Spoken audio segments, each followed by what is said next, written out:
हरि ओम तत्सत। गीता जी ने भगवान की विषय प्रतिपादन शैली का वर्णन किया है।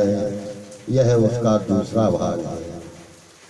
विवेचनस्य या शैली गीतायां विद्यते प्रभो दृश्यते नैचान्यत्र शास्त्रेषु निर्देशिता।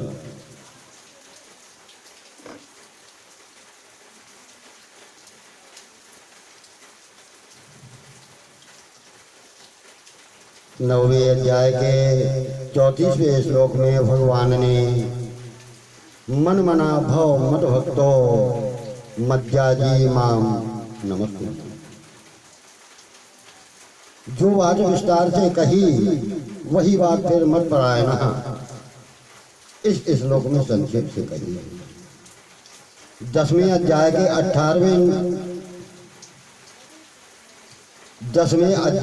8वें और 9वें श्लोक में भगवान ने कहा कि मैं संसार का मूल कारण हूँ और मेरे से ही संसार प्रवृत्त हो रहा है। ऐसा मेरे को मानकर मेरे में ही श्रद्धा प्रेम रखते हुए बुद्धिमान भक्त मेरा ही भजन करते हैं, मेरे में चित्त लगाते हैं। मेरे में प्राणों को अर्पण करने वाले भक्तजन आपस में मेरे गुण प्रभाव आदि को जानते हुए और उनका कथन करते हुए नित्य निरंतर संतुष्ट रहते हैं और मेरे से प्रेम करते हैं। इस बात को फिर 10वें श्लोक के पूर्वार्ध में संक्षेप से कहते हैं। उन नित्य निरंतर मेरे में लगे हुए और प्रेम पूर्वक मेरा भजन करने वाले भक्तों को मैं बुद्धि योग प्रदान करता हूँ। 10वें अध्याय के 20वें श्लोक से लेकर 38वें श्लोक तक भगवान ने विस्तार से अपनी विभूतियों का वर्णन किया और फिर 39वें श्लोक में उनको संक्षेप से बता दिया। 12वें अध्याय के 6वें श्लोक में भगवान ने कहा कि जो भक्त मेरे परायण होकर संपूर्ण कर्मों को मुझ में अर्पण करके अनन्य भक्ति से मेरा ध्यान करते हुए मेरी उपासना करते हुए फिर इसी बात को 7वें श्लोक में मया बेसित चेतसाम मेरे में आसक्त हुए चित्त वालों का संक्षेप में वर्णन किया। भगवान जिस विषय को पहले संक्षेप से कहते हैं उसी विषय को विस्तार से कह देते हैं। जैसे तीसरे अध्याय के 8वें श्लोक में भगवान ने संक्षेप से नियत कर्म की बात कही और उसी को 18वें अध्याय के 42वें श्लोक से 48वें श्लोक तक विस्तार से वर्णन किया। चौथे अध्याय के 13वें श्लोक में भगवान ने संक्षेप से चारों वर्णों की बात कही और उसी को 18वें अध्याय के 41वें 44वें श्लोक तक विस्तार से वर्णन किया। 7वें अध्याय के 12वें श्लोक में भगवान ने न तहम तेसु तेमयि पदों से जो बात संक्षेप से कही है उसी को 9वें अध्याय के 4, 5वें इस श्लोक में विस्तार से कहा है। भगवान किसी विषय को पहले जिस रूप से कहते हैं आगे उसी विषय को प्रकारांतर से अर्थात दूसरे प्रकार से कह देते हैं। जैसे दूसरे अध्याय के 5वें अध्याय की समाप्ति तक भगवान ने जिस विषय कर्मयोग का वर्णन किया उसी को 18वें अध्याय के 4 से 12वें श्लोक तक प्रकारांतर से वर्णन किया है, कहा है। 5वें अध्याय के 13वें 26वें श्लोक तक और 13वें अध्याय के 19वें से 24वें श्लोक तक भगवान ने जिस विषय सांख्य योग का वर्णन किया उसी को 18वें अध्याय के 13वें से 18वें श्लोक तक प्रकारांतर से कहा है। 7वें अध्याय से 12वें अध्याय तक भगवान ने जिस विषय भक्ति योग का वर्णन किया है उसी को 18वें अध्याय के 56वें श्लोक से 66वें श्लोक तक प्रकारांतर से वर्णन किया है। भगवान ने कहा कि प्रकृति और उसके गुणों के द्वारा ही सब कर्म किए जाते हैं। 3रे अध्याय का 27वां श्लोक, 5वें अध्याय का 9वां श्लोक, 13वें अध्याय का 29वां श्लोक। इसी बात को भगवान ने 18वें अध्याय के 13वें से 18वें श्लोक तक प्रकारांतर से कहा है। 14वें अध्याय के 5वें से 18वें श्लोक तक भगवान ने गुणों का जो विषय कहा है उसी को 18वें अध्याय के 20वें से 40वें श्लोक तक प्रकारांतर से कहा है।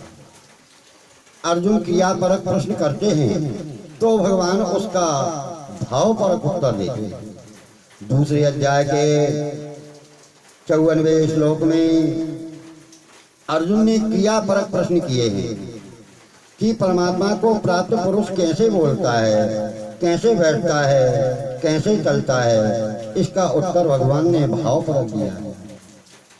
वह कैसे बोलता है अर्थात धीरे बोलता है या जोर से बोलता है, इसके उत्तर में भगवान ने कहा कि उसका बोलना ऐसा नहीं होता, किंतु वह दुखों की प्राप्ति में उद्विग्न नहीं होता और सुखों की प्राप्ति में स्पृहा नहीं करता तथा वह राग भय और क्रोध से रहित होता है।